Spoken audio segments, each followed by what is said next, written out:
ہم نے کہا چلے ٹھیک ہے لاہور لے جائے.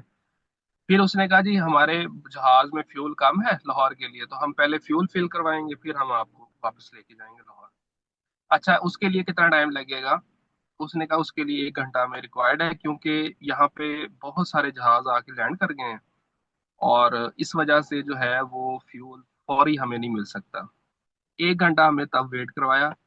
1 گھنٹے کے بعد انہوں نے پھر ہمیں کہا جی ہم آپ کو لاہور نہیں لے کے جا رہے، ہم آپ کو کراچی ہی اسٹے کروائیں گے.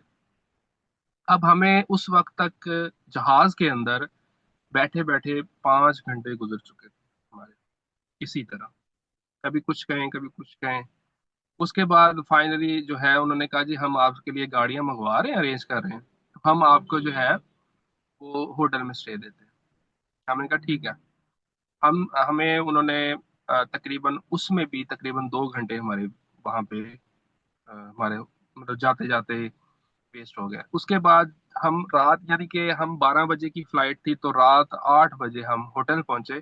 لیکن انہوں نے یہ کام کیا، انہوں نے نہ ہمیں کیونکہ ہمارے پاسپورٹ پہ ایگزٹ کی سٹیمپ لگ گئی تھی، تو ہمیں انہوں نے پاسپورٹ ہمارے گریب کر لیے اپنے پاس، اور ہمارا لگیج جو ہے وہ سیل کر دیا. اب ہم ہوٹل میں چلے گئے اور نہ ہمیں باہر جانے کی اجازت، نہ کوئی اس طرح کا چکر.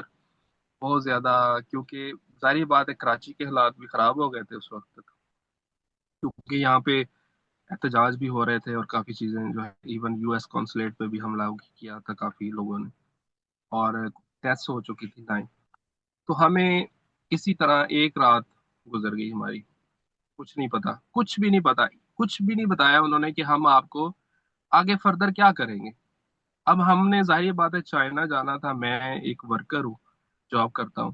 اب میں نے اپنی کمپنی کو بتایا کہ یہ صورتحال بنی، تو وہ ظاہری بات ہے میری جاب کے لیے بھی ایک نیگیٹو امپیکٹ آیا کہ آپ نے ایسی کیوں فلائٹ لی